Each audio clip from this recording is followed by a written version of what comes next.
Salut à toutes et à tous, merci de regarder le nouvel épisode de L'œil de Moumou, la chronique média de Mourad Guichard, diffusée sur la chaîne YouTube du média, sur la 165 de la Freebox, le canal 165 de la Freebox, sur Molotov et sur notre site internet lemediatv.fr.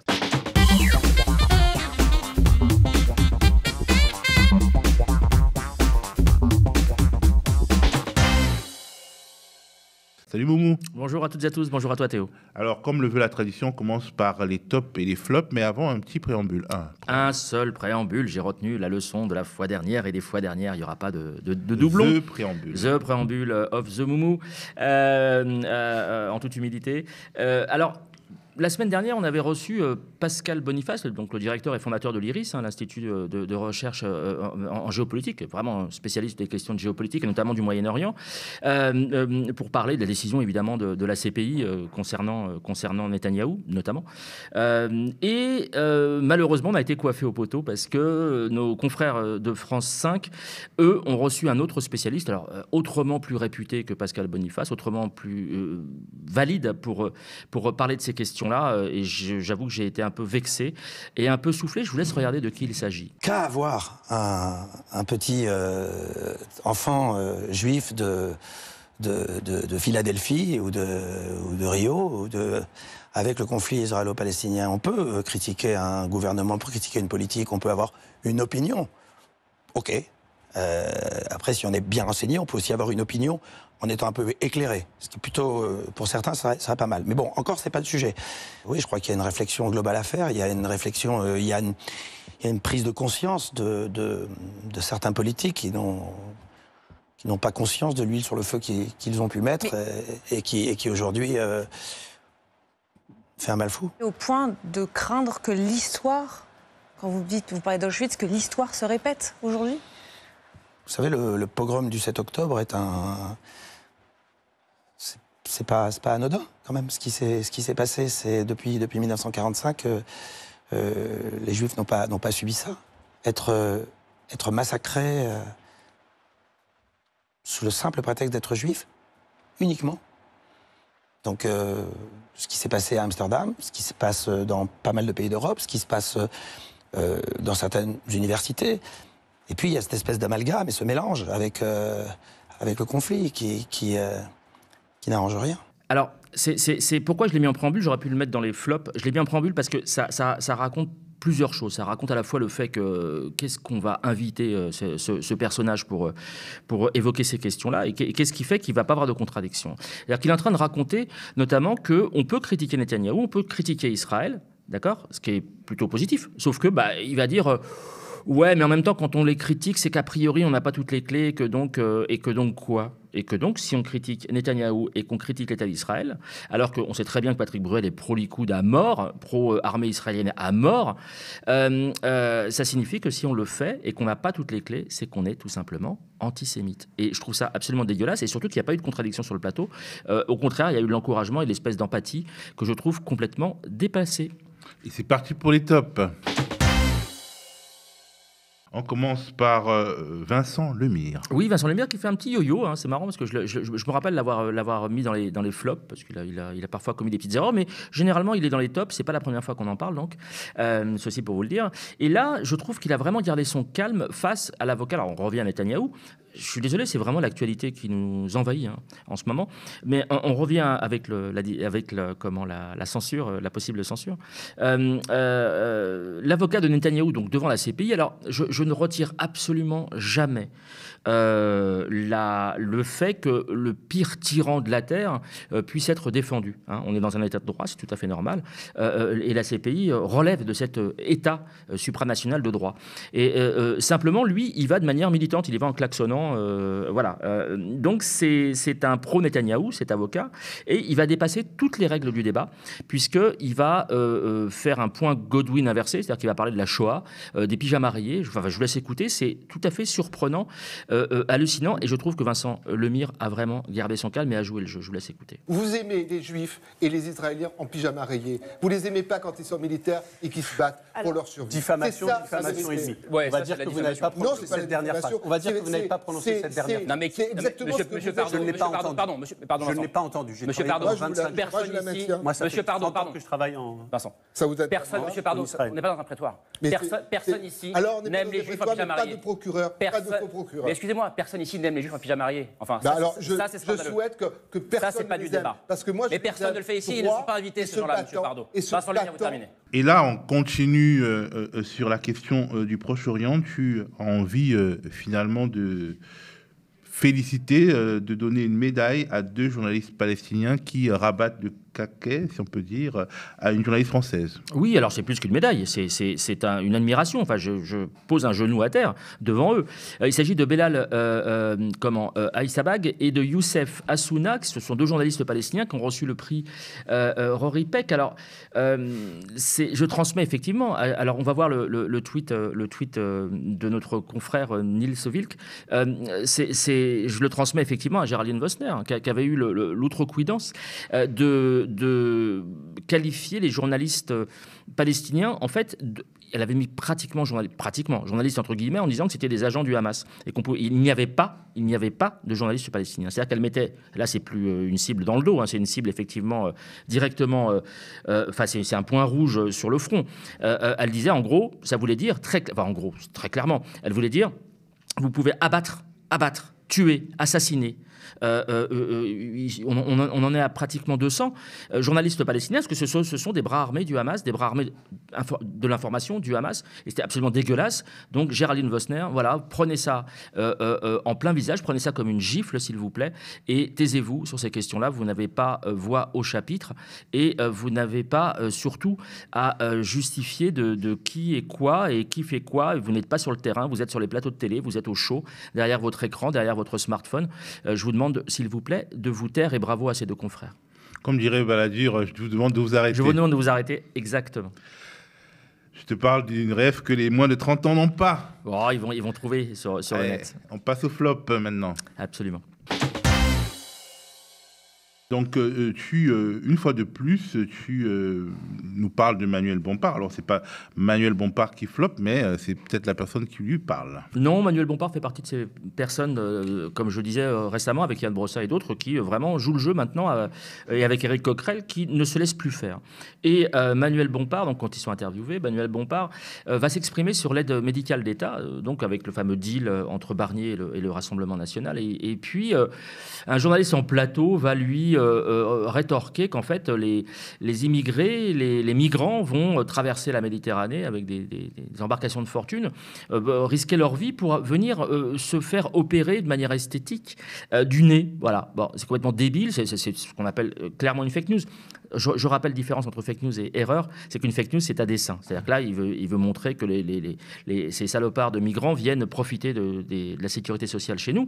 Et donc, il est opposé... Faire des choses futiles. Oui, absolument, évidemment, esthétique. Donc, les oreilles, il parle en plus des oreilles, et puis du nez. Et là, Manuel Bompard va lui dire, je vous mets au défi de me trouver quelqu'un qui s'est fait opérer du nez grâce à l'AME. Eh bien, voilà ce qu'il va répondre. On va vérifier. Je vous laisse écouter. Participer de cette campagne qui dure depuis maintenant des mois et des mois, pour essayer de faire croire que l'aide médicale d'État est une sorte de privilège indu et tout simplement scandaleux. Vous savez, l'aide médicale d'État, c'est un dispositif qui consiste à permettre à des gens qui sont sur le sol français, en situation irrégulière, de pouvoir disposer des soins minimums pour la santé publique. Et des soins maximum aussi, de se refaire le nez, de se refaire les oreilles. Mais vous savez que vous dites, pardonnez-moi, je suis désolé, je ne veux vraiment pas m'en prendre à vous, mais vous savez que ce que vous racontez... Vous avez décidé de m'en prendre à moi. Non, je ne veux pas m'en prendre à vous, mais ce que vous êtes en train de dire est juste complètement faux, en fait. Je ne crois pas, mais donnez-moi un exemple d'une personne qui s'est refait le nez avec l'aide médicale d'État. Est-ce que vous en trouvez ? Non, vous n'en trouverez pas. Je vais vous expliquer pourquoi vous n'en trouverez pas.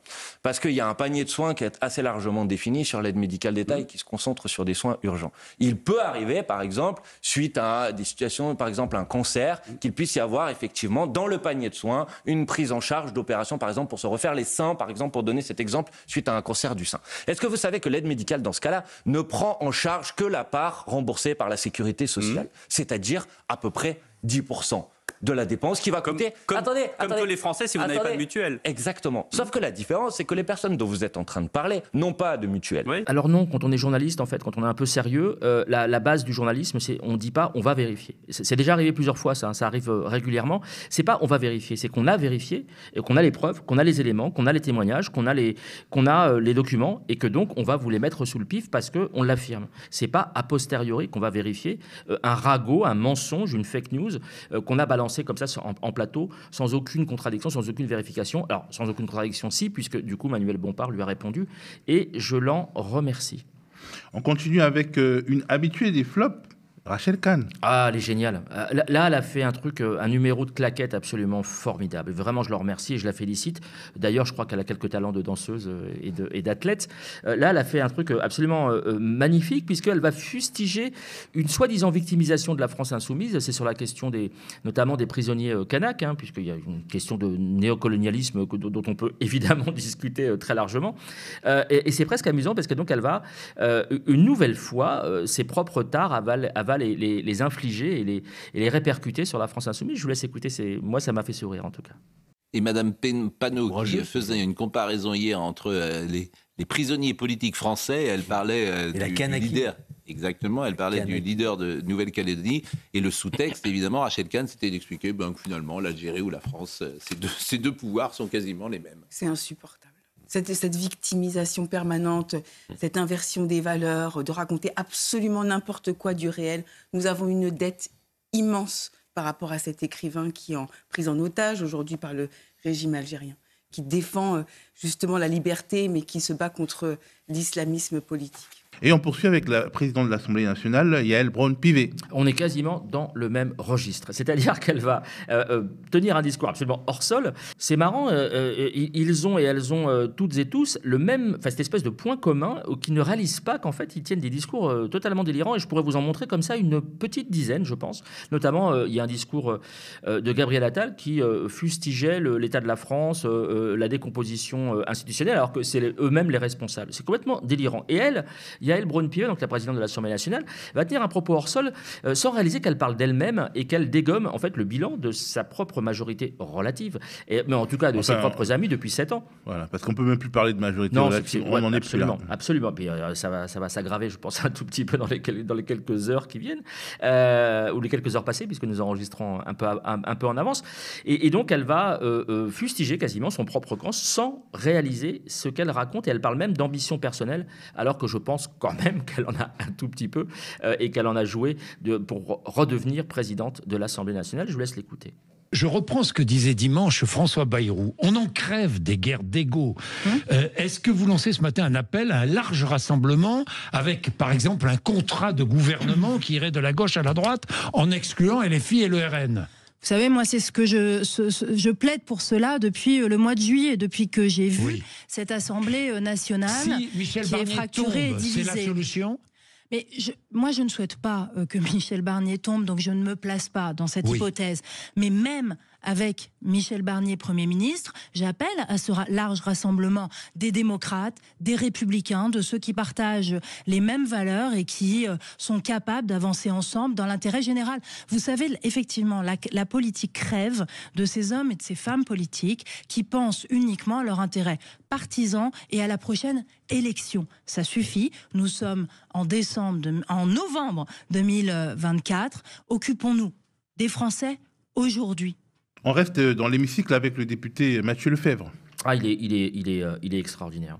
En fait, il y a eu une espèce de passe d'armes avec plusieurs épisodes, ça a feuilletonné un peu, sur le fait que la France insoumise avait en fait balancé logiquement le nom des députés des parlementaires qui avaient voté, enfin qui avaient empêché le retour à 62 ans de l'âge de départ à la retraite, et donc ils ont normalement, c'est des votes publics, ils avaient donné les noms et ils avaient appelé les citoyens à insister auprès de leurs parlementaires pour exiger qu'ils arrêtent leurs conneries.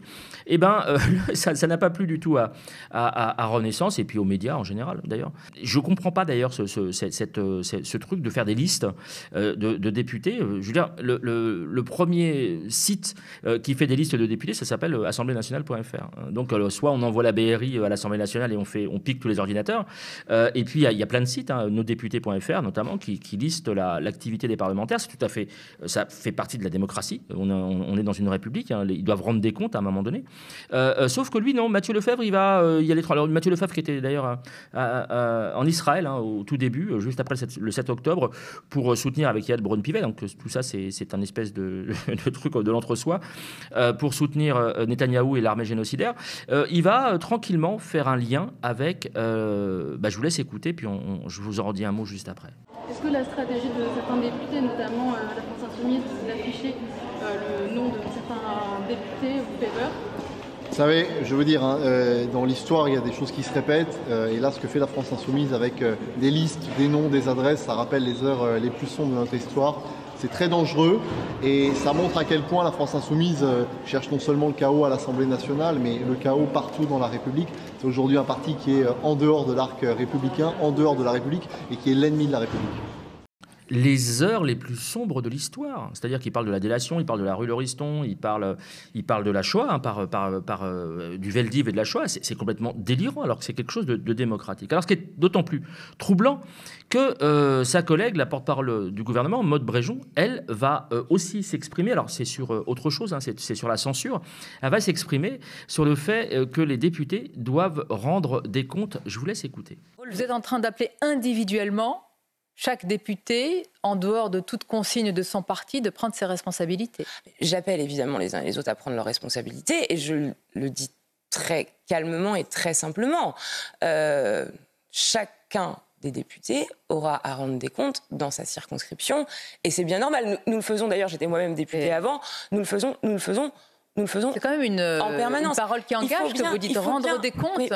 Et on rend des comptes en permanence lorsqu'on est élu. Mais qui va devoir rendre des comptes ? Est-ce que vous-même et votre majorité très relative va devoir rendre des comptes justement parce que nous sommes aussi arrivés à une telle... Mais on est tous amenés à s'expliquer des choix que l'on fait devant les Français qui nous ont élus et devant ceux qui ne nous ont pas élus aussi d'ailleurs. Alors c'est complètement dingue puisque en fait quand sa collègue Maude Bréjon donc elle va dire exactement la même chose alors que quand c'est soutenu alors que quand c'est la France Insoumise on a l'impression qu'on a balancé une bombe atomique sur l'île aux enfants, qu'on a dépecé Casimir et qu'on a envoyé ses entrailles qu'on a vendu ses entrailles à des réseaux colombiens. Je trouve ça complètement hallucinant qu'ils puissent dire tout et son contraire sans avoir la moindre contradiction par rapport à ça. Et je trouve étonnant aussi que rebelote, pardon de le redire, mais que les journalistes ne reprennent pas des grossièretés pareilles ou des incohérences pareilles. Évidemment, je ne compte pas sur Sonia Mabrouk pour le faire, elle est en terrain conquis, mais je trouve que les gens qui se trouvent notamment à l'Assemblée nationale au moment où ils tendent les micros devraient faire remarquer peut-être à Mathieu Lefebvre qu'il est dans l'excès et que ça dessert la cause qu'il prétend défendre. Alors maintenant, on va parler un peu de baston. Je veux dire, on va parler des grandes gueules. Oui, il ira au baston, comme disait Renaud. Il a failli y aller, Nicolas Turquois, donc, qui est un député de la majorité, enfin qui est du Modem, je crois, et qui a voulu s'en prendre à Léo Mans, on en a parlé. Antoine Léo Mans de la France Insoumise, et qui est allé au point. Et les grandes gueules, eux, au lieu de condamner très clairement les choses, les violences physiques, voilà, ils vont au contraire prendre sa défense, et ils vont en rire, ils vont inverser la charge, et ils vont louer une forme de masculinisme avancé. Je vous laisse écouter. Il m'interpelle violemment. Alors, effectivement, on voit sur la vidéo aller de façon dynamique vers lui. Vous êtes bon, la bagarre ? Non, c'est pas du tout mon style. C'est pas du tout mon style. Vous êtes plus costaud qu'Antoine Léo Mans, parce qu'Antoine Léo Mans, il est quand même visé. Moi, je mettais un billet sur vous. Il n'a pas un physique de catcheur. Non, mais je combats pas contre des poids plumes. Mais est-ce que vous, en fait, qu'est-ce que ça traduit ce qui s'est passé ? Il y a trop de tensions à l'Assemblée nationale, trop d'invectives, trop d'insultes, trop de harcèlement, trop de... La tension, il y en a toujours eu. Oui. Ça, c'est pas... Mais il y a des méthodes qui sont inacceptables. Et la méthode de diffuser des listes... Oui, entre députés, ça se fait pas.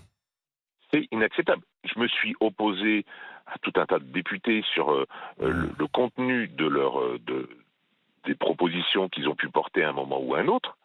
Mais jamais, vous ne trouverez jamais une communication. On a le droit d'être en désaccord, mais surtout la photo de quelqu'un en disant appelez-le, harcelez-le. Oui, surtout que vu votre groupe politique, ils savent très bien que vous avez voté pour la réforme de la retraite. Il n'y a pas besoin d'envoyer une liste. Et puis j'ai été très impliqué sur les sujets de retraite. Et donc, et on a le droit de ne pas avoir le même avis, quoi. Il y a un moment donné, c'est l'homme qui a réagi. Évidemment que j'aurais dû être beaucoup plus policé. Comment ça se termine? Il paraît que vous allez être sanctionné. Vous risquez de payer une amende. C'est en tout cas selon le règlement ce qui est prévu. Mais je vais m'en expliquer. Je vais aussi montrer les messages. Je vais sûrement effectivement être auditionné par le bureau de l'Assemblée. Je vais montrer aussi les messages qui ont été diffusés, comment ils ont été relayés. Et puis après, on va... Pourquoi vous finissez faites un duel au Journal du Luxembourg? Non, mais c'est pas mon style. Alors, ce qui est tout à fait étonnant dans ce propos, c'est dans cet échange, dans ces rires gras, c'est que ils laissent entendre, donc ils se font l'avocat de ce député turquois, et ils vont dire qu'il n'est pas adepte de la violence. Ils vont le laisser dire qu'il n'est pas adepte de la violence. Ah bon?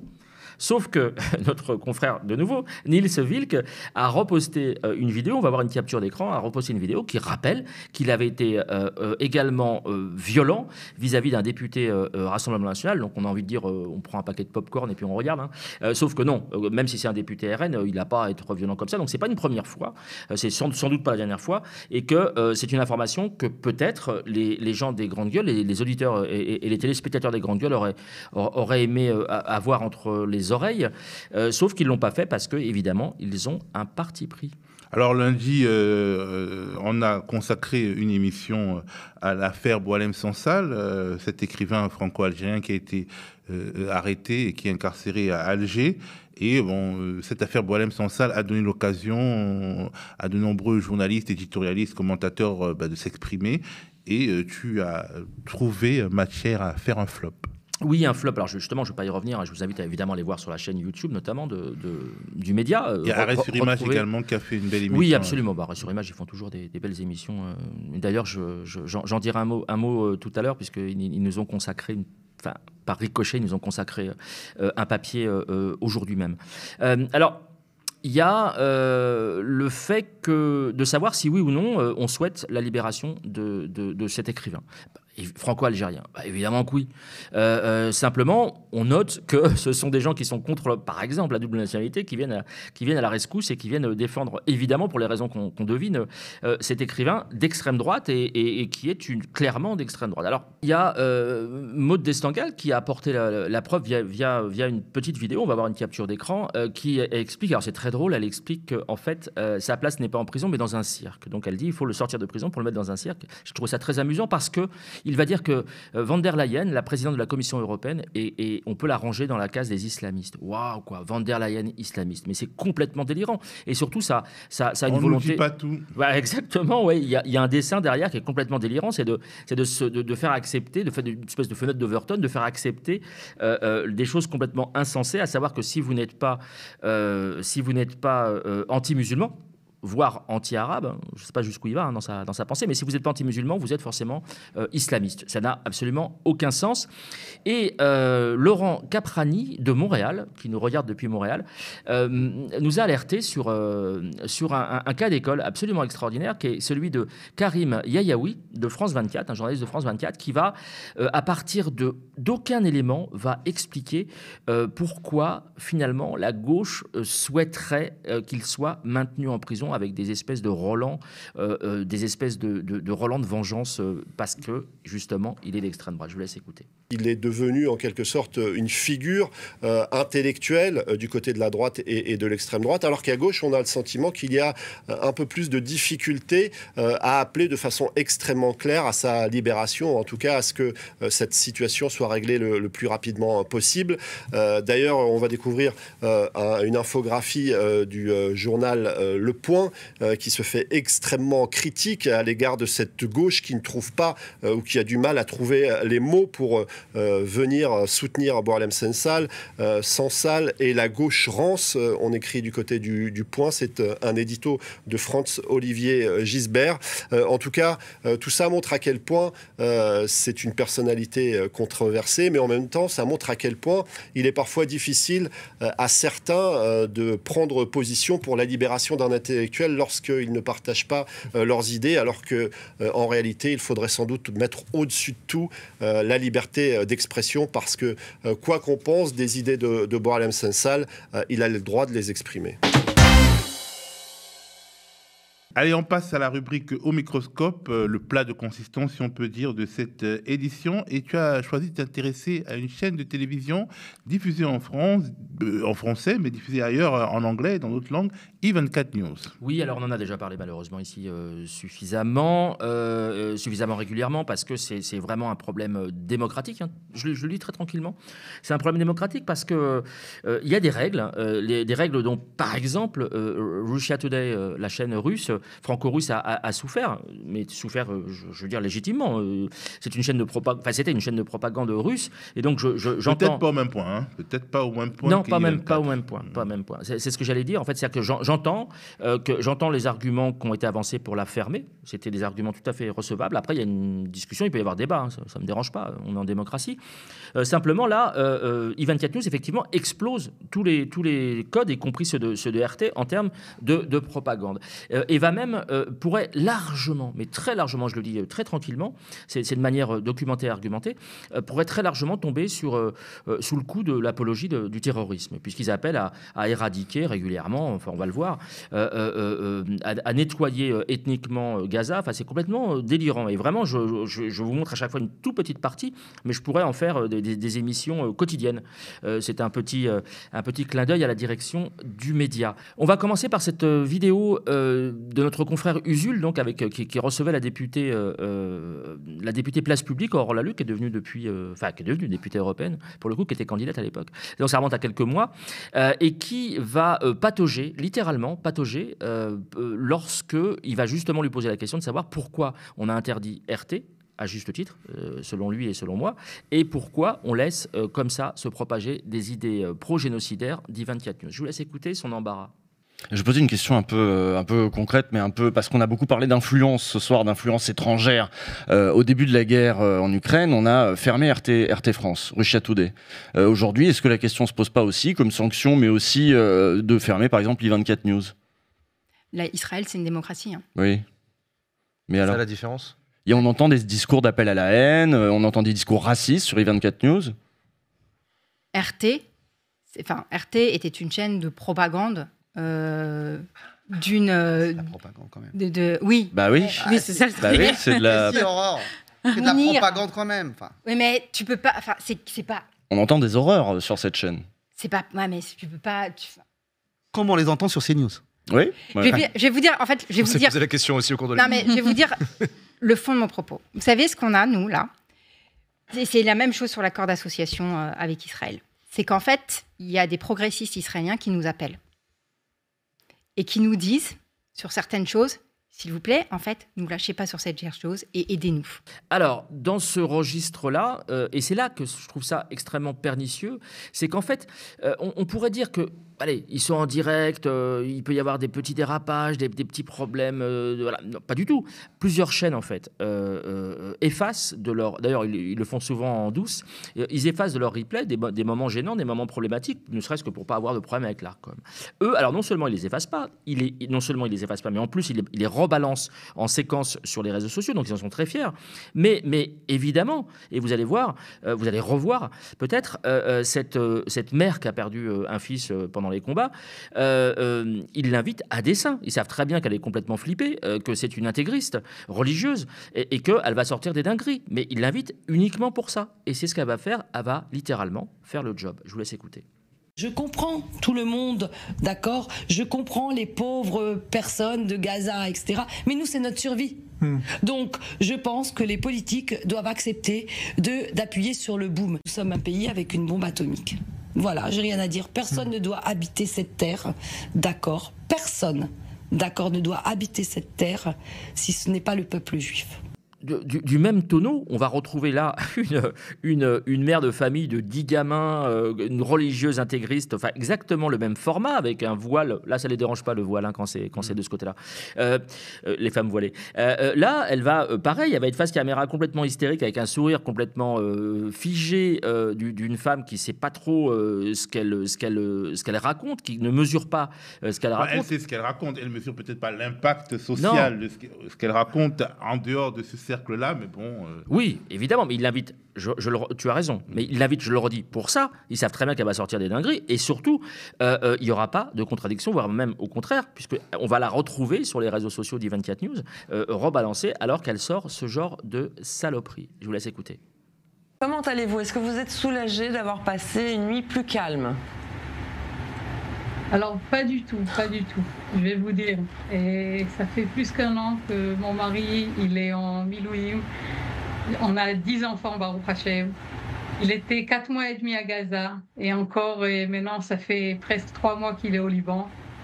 Et franchement, de se dire que tout ça, on a fait pour rien, c'est vraiment, c'est décevant, c'est énervant. Je dis alors, tout ça pour rien? Et encore, nous, c'est rien. Nous, c'est juste les Milouim, Bezrat Hashem, qui rentrent en bonne santé. C'est la période de réserve. Les pauvres, toutes les familles comme Ronnie, qui ont perdu leurs proches. Alors quoi, tout ça pour rien? On était à 2 doigts de le mettre à genoux, le Hezbollah. Encore, on fait la même erreur. On voit des Arabes et on leur parle en hébreu. Les Arabes, ils comprennent la force, ils comprennent pas les accords. Alors, que serait I24 News sans Meyer Habib, le meilleur de nous tous, qui n'est plus donc député, qui est donc, alors je le précise parce qu'il n'est plus député, et ça le rend un peu nerveux, ce garçon. Et là, il va... En même temps, il a plus de temps. Oui, il a plus de temps, mais je veux dire, il est encore plus punchy, comme dirait Léa Salamé, qu'il ne l'était avant quand il était député. Et là, il va s'en prendre non pas au Hamas, non pas au Hezbollah, mais aux Palestiniens directement. Et écoutez ce qu'il va proférer, c'est totalement hallucinant. Moi, je sais que les seuls colons dans le Gush Katif, ce sont les Palestiniens, c'était des zones vides que Israël a rendu le paradis sur terre, et on a délogé 8000, c'est jamais arrivé chez aucun Palestinien. 8000 ont été déplacés. Aujourd'hui, ils doivent payer un prix à leur agression, un prix à leur haine, un prix à ces 1200 morts, un prix au sang qui a versé, ou ces mères qui ont pleuré, ou ces soldats qui sont en train de pleurer. Et ce prix, c'est la terre. Aujourd'hui, on a bien vu qu'on n'est pas dans une guerre de territoire. Aujourd'hui, c'est une guerre de civilisation. Ces gens-là ne veulent pas un pays à côté d'Israël, mais à la place d'Israël. Heureusement, il y a une espèce de forme de résistance à tout ça, malheureusement très peu présente, mais quand même, il y a une résistance qui est faite par des parlementaires, notamment. Je pense à Ercilia Soudet et à Thomas Porte. Alors, on va voir, Ercilia Soudet et Thomas Porte saisissent régulièrement la com, voire même la procureure de la République de Paris, mais sans résultat pour l'instant, donc ça pose quand même beaucoup de questions. Je vous laisse regarder cette capture d'écran de la saisine par Ercilia Soudet de l'Arcom. On attend évidemment le résultat et on vous le donnera. Et je compte sur Ercilia Soudet, que je recontacterai évidemment, pour avoir le retour possible de l'Arcom, qui peut très bien ne pas répondre, puisque parfois il s'autorise à ne pas répondre du tout. Il faudrait aussi qu'on creuse, disons, les relations entre l'Arcom et les chaînes de télévision dont le siège se trouve à l'étranger, parce que RT n'avait pas été sanctionné par l'Arcom. C'est une décision européenne qui a été finalement traduite en fait par l'Arcom pour interdire RT. Sauf que la particularité de I24 News, c'est que pendant longtemps, elle était insérée dans un dispositif de médias très français, c'est-à-dire le groupe Altis. Aujourd'hui, Patrick Drahi ne possède plus BFM TV comme par le passé, mais on retrouve toujours des journalistes de I24 News qui font la chronique du Proche-Orient sur BFM, et c'est problématique. C'est vrai, et alors je profite de cette question de résistance aussi pour saluer Frédéric Sergent également, qui est un citoyen, un professeur par ailleurs, qui est dans le Loiret, et qui avait lancé, on en avait parlé ici, on le remettra en lien, qui avait lancé une pétition pour l'interdiction d'I24 News, et je trouve ça très bien, et ça renvoie à ce qu'on avait déjà dit, notamment avec nos amis d'Acrimed, à l'investissement. Alors, il faudrait vraiment qu'on fasse une spéciale là-dessus, sur quelle place, quel rôle peuvent jouer les citoyens dans cette transformation des médias, la transformation des médias, dans la régulation des médias qui s'auto-régulent absolument pas. Et comme l'Arcom ne joue pas le jeu, je pense qu'il y aurait matière à avoir un débat sur cette question-là. Absolument. Et là, on passe au coup de cœur. Alors oui, Noël approche, les fêtes de fin d'année en tout cas approchent, et donc c'est le moment de réfléchir à des cadeaux. Et d'ailleurs j'ai des retours, hein, je suis très, très content, j'ai plusieurs retours sur les réseaux sociaux de gens qui effectivement ont acheté et lu les livres et sont assez contents, donc vraiment j'en suis vraiment ravi. Alors il y a un compte internet qui s'appelle Curiosité Juridique qui renvoie à des décisions de justice assez surprenantes, assez marrantes, hein, c'est toujours drôle, donc ça vulgarise un peu les décisions judiciaires, et puis ils se sont lancés dans quelque chose d'extraordinaire. On va voir la jaquette. Ça s'appelle le droit dans les sagas de super-héros. Alors c'est vraiment formidable parce que c'est un outil de vulgarisation que je trouve extraordinaire. D'abord c'est très bien écrit, c'est super drôle, et surtout ça balaye plusieurs générations. On se pose des questions. Quel avenir pour Spider-Man et ses ennemis des humains augmentés? Il y a des questions qui sont alors sur Marvel. Marvel, c'est pas ma génération, c'est pas mon trip, ça revient beaucoup en force. C'est pas mon trip, mais bon, ça parle à une génération. Moi, c'est plutôt Superman, c'est plutôt Wonder Woman, et voilà, je les retrouve ici. Et à chaque fois, il détaille le profil des héros et il pose une question juridique. Évidemment, c'est un gros prétexte à vulgariser les notions juridiques françaises, notamment, et au-delà. Et je trouve ça vraiment extraordinaire. C'est sous la direction de Raphaël Costa, ça s'appelle Le droit dans les sagas de super-héros. C'est chez Henrik B. Édition. Et vraiment, c'est super beau, c'est super bien écrit, c'est très bien documenté, enfin c'est même absolument et archi documenté, et ça parle, je le redis, c'est important, ça parle à toutes les générations. Ça veut dire que si vous faites ce cadeau-là, ça pourra aller dans les mains des enfants et dans les mains des parents. L'autre chose... alors, on n'est pas très loin parce qu'en fait, c'est les mêmes qui ont commis. Pareil, on va voir la capture d'écran. Alors, c'est plus technique. Ça s'appelle État et réseaux sociaux, contrôler le discours en ligne. Donc, ça vient parler, hein, puisque ça vient nous parler, parce que l'actualité autour des réseaux sociaux, et notamment, comme vous le savez, sans doute, il y a une affaire de migration, des gens qui vont quitter Twitter et qui vont se rendre sur Blue Sky, pour pas le citer. Je crois que c'est Blue Sky, Mourad ? Oui, bien sûr. M. Guichard sur Blue Sky, vous pouvez m'y retrouver avec grand plaisir. Et donc ça raconte les enjeux autour notamment du contrôle des réseaux sociaux par des gens qui ne sont pas forcément très fréquentables, n'est-ce pas? Je pense à Elon Musk. Ça parle des GAFAM, ça parle des pouvoirs publics par rapport à la puissance extraordinaire que vous connaissez évidemment des réseaux sociaux et des patrons des réseaux sociaux. Et donc ça vient poser une question archi d'actualité. Et je trouve qu'il y a à la fois un état des lieux et puis une espèce de recherche de porte de sortie qui me semble extrêmement intéressant. C'est dans la collection Forum, c'est Valère Ndior, Emmanuel Netter, État et réseaux sociaux, contrôler le discours en ligne, c'est chez LGDJ édition, et c'est également dans une sous-collection Un savoir-faire de l'Extenso. On passe désormais à des remerciements en espérant qu'ils ne seront pas, comme souvent, kilométriques. Ils ne sont pas kilométriques, c'est juste un petit rattrapage parce que je rappelle que la fois dernière, j'avais repoussé mes remerciements parce que nous avions dépassé un petit peu le temps. Non, je vais aller vite, mais enfin, tendez l'oreille, peut-être que, et sûrement, vous êtes dans ces remerciements. Je voudrais saluer et remercier la famille Descombes d'Orléans, le compte AB Prod 2, Pierrette, donc notre fameuse Pierrette, hein, qui est notre mamie chérie, qui a 93 ans, je crois, et qui malheureusement a souffert de l'amour des livres puisqu'elle est tombée contre sa bibliothèque et donc elle a été hospitalisée. Elle est sortie depuis et voilà, nous l'embrassons bien fort. Céline Delannoy également d'Orléans et Marie-Amélie d'Olivet qui fêtent leurs 50 ans là, ces jours-ci. Donc je les embrasse également toutes les deux. Également un joyeux anniversaire, surtout à Ruth, 64 ans, Ruth Elkrief, ma queen, 64 ans, l'âge de la retraite, du départ à la retraite. C'est juste un petit clin d'œil comme ça, je dis rien. Je voudrais également une famille dont les membres sont Alain, Jessica, Caïs et Lia, qui oscillent entre Nantes, Lyon et la Thaïlande. Donc nous sommes regardés depuis la Thaïlande. Donc je les embrasse également. Le compte Ness Jed, qui est sur Twitter. Jo de Montreuil, on en reparlera prochainement. Karine Danière, un hommage à l'avocat Gilles Devers. qui nous a quittés au moment de l'enregistrement quasiment de la dernière émission. Donc, je voulais quand même lui faire un salut fraternel.